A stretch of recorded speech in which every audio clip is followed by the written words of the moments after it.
A few months ago, I was watching a YouTube video, and in this video, a consultant was advising a client about what he could do to make his business more efficient. One of the advice he gave was to delegate more of the tasks involved in running the business so that he could concentrate on more important tasks in the company. But this guy has an opinion. He said, "I love putting in the work." The first skill most poor people in the world have is doing well what ought not to be done at all, or what doesn't matter that much to their bottom line.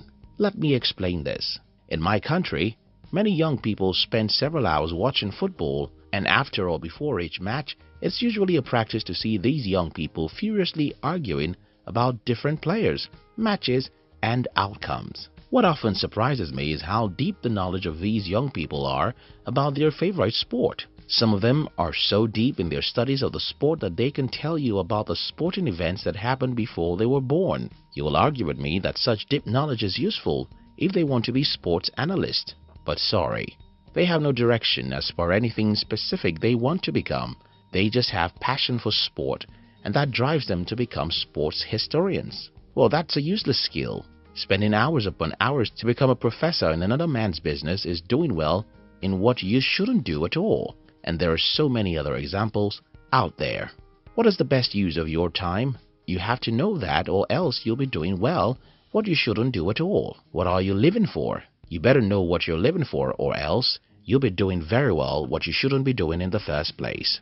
I have met people who can narrate movies from the beginning to the end as though they were the directors of the movies. Don't get it twisted. It takes a lot of effort and mastery for anyone to be as good as that, but it's useless. While watching movies isn't a bad thing, attaining mastery in the art of movie narration is like doing well in what ought not to be done at all. Certain people wash their cars very well and do their lawn excellently just to save a few dollars. Why have pride in doing well in what you shouldn't be doing in the first place? Generally, as a human being, you have to ask yourself, what am I living for? What are my dreams and aspirations? Make a list of 3 big and important things you'll like to achieve with your life, and with this clarity, structure your life to avoid anything else that doesn't seem to be leading you to your dreams. Don't do well what you ought not to do at all, and you'll have fast progress through life. Doing something well is a skill, but why do well what you ought not to do at all? Negative sensitivity. When I was growing up, I loved telling people what I learned to do. I loved telling people what I wanted to do. And should I tell you something? Almost every single adult I've ever shared my dreams with had either told me why I can't achieve what I wanted to achieve, or they told me with their attitude and body language. Being sensitive is a skill, and having an idea about what may go wrong can help you to make good plans. But when your default attitude towards a new idea is to see why it will never work, then nothing in the world can help you. Most adults in our world today have a great skill to know why something cannot work. The problem with this habit is that your mind cannot see 2 things at the same time. When you decide to see how certain ideas will never work, then everything you'll see will be the facts and researches that support your belief system. The opposite is also true. If you focus on how certain things can be done, everything you see and people you meet will simply increase your chances of achieving what you set out to achieve. This doesn't mean that you should be blind to the threats on your way. It simply means that you must train your mind to accept the possibilities before thinking about the possible threats. Imagine 2 individuals who have insight about a new business idea. The first guy says to himself, "That cannot possibly be in my country because of XYZ." While the second guy says to himself, "Wow, this has been done elsewhere, and it can be done here." Since the first guy has seen the reason why it cannot be done, he has shut his mind from any other ideas. And since the second guy has opened up his mind, he continues coming up with new insights into how he could achieve what he believes he could. Yes, after some time, the second guy has to sit down and consider his threats, but that's not his default response. And that makes a lot of difference between those who become successful and the rest of the world. The pride of doing it all. In the very first point of this video, I talked about doing well what you ought not to do at all. There's another skillful thing many poor people do, and that's doing everything while they ought to do only one thing or 2 things. Think about the businessman I told you about earlier. He owns a business and he claims to love to do everything or most things in his business. That, of course, is stupid, but most entrepreneurs do that.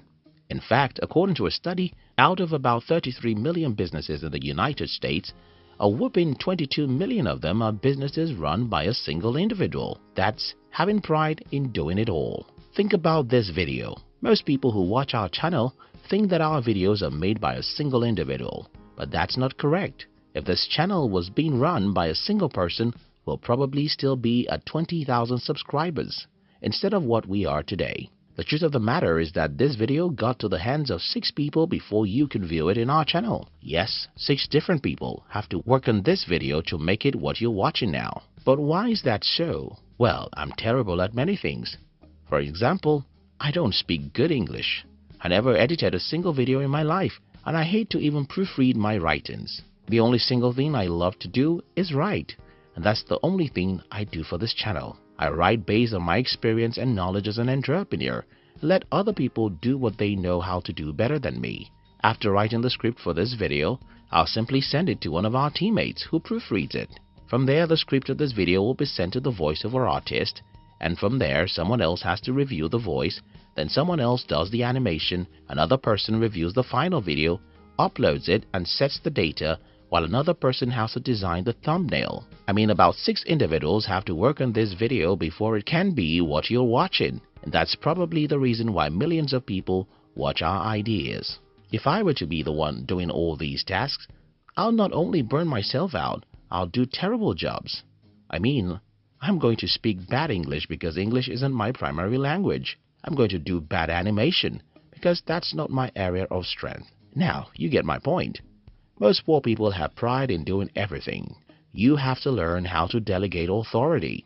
This way, you can get people to do what they love to do while you focus on what you are skilled at. By having different people on board who do what they know how to do, you'll create something wonderful and you'll be successful faster than most people. Some people would say, but I don't have resources. Well, I didn't have resources to build a team.